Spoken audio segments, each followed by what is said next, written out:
Hari ni aku nak cuba nasi kerabu golo yang berlokasi di Jenaris Kajang. Jom kita tengok lauk apa yang ada. Nasi kerabu golok, ada lauk ayam, ayam bakar ada, lemak bakar. Lemak bakar ada. Ada. Lemak bakar ada, ayam bakar ada. Nasi lemak pun kita ada. Oh, nasi lemak ada. Ada. Okey, ni. Gulai ayam. Nasi berlauk gulai ayam. Okey, ni.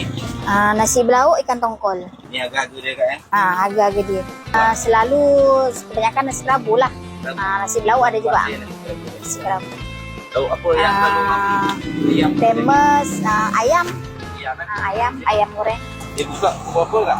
Dari pukul 7.30 sampai habis. Di setiap hari Ahad.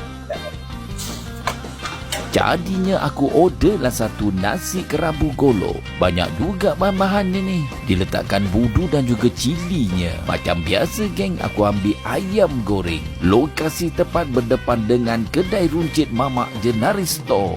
Menggunakan sayur-sayuran yang cukup segar. Dia datang dengan sekali keropok ikan. Tengok tauge pun dah tahu ini mesti rangup. Nak lebih senang lagi, lokasinya berdekatan dengan nasi lemak Pak Ibrahim. Boleh terus.